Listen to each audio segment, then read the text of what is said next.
Nurse officers రిక్రూట్మెంట్కి సంబంధించి process కోసం nursing అధికారుల పరీక్ష నోటిఫికేషన్ ఏది 2024 ఆగస్టు నెలలో విడుదలైంది. అయితే సిబిటి పరీక్ష అంటే 23/11/2024 అంటే నవంబర్లో ఎగ్జామ్ జరిగింది. దానికి సంబంధించినటువంటి ప్రిలిమినరీకి కొద్ది రోజులకే బయటకు వచ్చింది.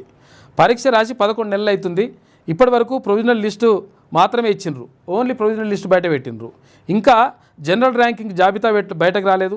తర్వాత ధృవపత్రాల ధృవీకరణ జాబితా కూడా రాలేదు. అంటే ఇక్కడ అపాయింట్మెంట్ లెటర్ లేదు. తర్వాత జనరల్ ర్యాంకింగ్ ఎవరెవరికి ఏ ర్యాంక్ వచ్చింది, తర్వాత ఏ మార్కులు వచ్చినాయి, ఏ కేటగిరీకి వాళ్ళకి ఎంత కథ అనేది కూడా ఇంకా బయట పెట్టలేదు.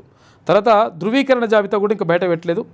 చాలాసార్లు బోర్డుకు వీళ్ళందరూ కూడా పోయి ప్రజాభవన్లో అక్కడ అధికారులని, తర్వాత సంబంధిత మంత్రి వైద్య ఆరోగ్య శాఖ మంత్రి దామోదర్ రాజనరసింహ గారిని కూడా కలిసినా కానీ ఇంకా మరి ఇప్పటివరకు ఏం లేదని చెప్పేసి అడుగుతూ ఉన్నారు.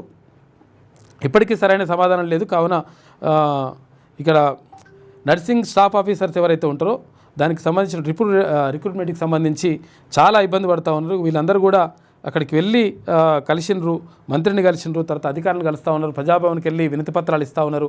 కానీ ఇప్పటి వరకు రాలేదని చెప్పేసి వాళ్ళు చాలా ఇబ్బంది పడుతూ ఉన్నారు. కాబట్టి నర్సింగ్ ఆఫీసర్కి సంబంధించినటువంటి ఏదైతే ఆ ప్రక్రియ ఉంటుందో దాన్ని కంప్లీట్ చేసేసి వాళ్ళకి నియామక పత్రాలు ఇస్తే వాళ్ళు హ్యాపీ ఫీల్ అవుతారు. కానీ వేలాది మంది వాళ్ళు ఎదురు చూస్తూ ఉన్నారు. దానికి సంబంధించి ప్రభుత్వం సానుకూల నిర్ణయం తీసుకోవాలని చెప్పేసి వాళ్ళు కోరుతున్నారు. పరీక్ష రాసి 11 నెలలు అవుతుంది. ఇప్పటి వరకు రిజల్ట్ లేదు, ఏం లేదు. ఇప్పుడు మిగతా వేస్తున్నారు, సంతోషం. సరే మరి ఈ మా కథ ఏందని చెప్పేసి నర్సింగ్ ఆఫీసర్స్ ఎవరైతే అభ్యర్థులు ఉంటారో వాళ్ళందరూ కూడా అడుగుతున్నటువంటి పరిస్థితి కనిపిస్తూ ఉంది. మొత్తం అక్కడికిక్కడ తిరుగుతున్నారు, వాళ్ళు వినతి పత్రాలు ఇస్తున్నారు. కానీ ఇప్పటి వరకు మా సమస్య పరిష్కారం అవుతలేదని చెప్పేసి అడుగుతున్నారు.